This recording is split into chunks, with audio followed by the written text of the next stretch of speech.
முக்கிய செய்தி, தன் மீதான போதைப்பொருள் குற்றச்சாட்டுக்கு அமைச்சர் சரத்குமார் குடும்பத்துடன் வீடியோ வெளியிட்டு விளக்கம் அளித்துள்ளார். அதனை தற்போது பார்க்கலாம்.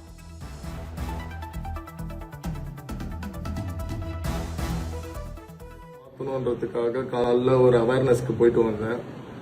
அது போயிட்டு வந்ததுக்கு அப்புறம் ஒரு தப்பான ஒரு ரூமர் கிளப்பிட்டு இருக்காங்க. என்னன்னா, நாங்க ஐபிஎல் மேட்ச்க்கு ஒரு 2 years பிஃபோர் சம்திங் போயிருந்தோம். அந்த டைம்ல என்னன்னா, ஒய்ஃப் இந்த மாதிரி ஒரு பாப்பா டேப்லெட் முழுங்க மாட்டா, அதை துப்பிடுறா அப்படின்றதுக்காக ஒரு டேப்லெட்டை அதை கிரஷ் பண்ணி அதை இதுக்கு தண்ணியில கலந்து அதை பாப்பாக்கு கொடுக்கணுன்றதுக்காக ஒரு டேப்லெட்டை கிரஷ் பண்ணி அதை கொடுக்குறோம். ஐபிஎல் மேட்ச் ஸ்டேடியம்ல அவ்வளோ கூட்டம், அவ்வளோ கும்பல், அவ்வளோ போலீஸ் ப்ரொடெக்ஷன், அவ்வளோ பேர் என் பேக்ல ஃப்ரண்ட்ல எல்லாருமே இருக்கிறாங்க.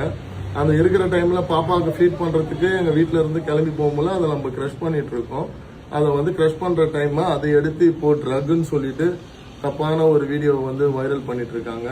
இது ரொம்ப மனசுக்கு கஷ்டமான ஒரு சூழ்நிலையா இருக்கு. ஸோ இந்த மாதிரிலாம் ப்ளீஸ் பண்ணாதீங்க, தயவு செஞ்சு அவாய்ட் பண்ணிக்கோங்க.